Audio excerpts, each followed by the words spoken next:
ধর্ষকের সর্বোচ্চ শাস্তির দাবিতে বিক্ষোভ করেছেন চট্টগ্রাম মেডিকেল কলেজের শিক্ষার্থীরা এবং ধর্ষণের ঘটনা অস্বাভাবিক হারে বেড়ে যাওয়ায় তারা ক্ষোভ প্রকাশ করেন।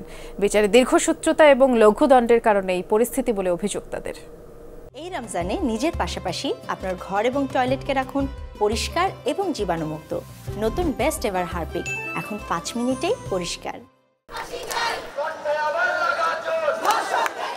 সকালে চট্টগ্রাম মেডিকেল কলেজ ক্যাম্পাস থেকে বিক্ষোভ মিছিল বের করেন শিক্ষার্থীরা। ধর্ষকের সর্বোচ্চ শাস্তি নিশ্চিত করার দাবিতে একাডেমিক ভবনের সামনে বিক্ষোভ সমাবেশও করেন তারা। দেশে ধর্ষণের ঘটনা অস্বাভাবিক হারে বেড়ে যাওয়ায় উদ্বেগ প্রকাশ করেন শিক্ষার্থীরা।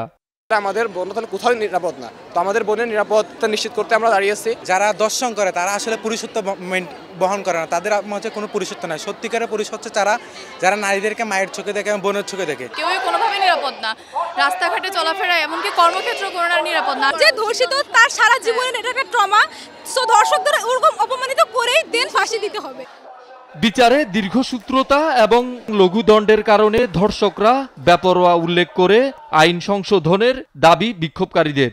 সুষ্ঠু তদন্ত হতো, যদি আমাদের বিচার কার্যক্রম যথার্থ হতো তাহলে ধর্ষকদের এত সাহস হতো না। আইনের যদি দুর্বলতা না থাকতো তাহলে আজকের এই যুগে এসে ধর্ষণের শিকার হতে হতো না মেয়েদের। ফাঁসি একটা দৃষ্টান্তমূলক শাস্তি হতে পারে, যার ফলে ওরা আর এই কাজটা করবে না।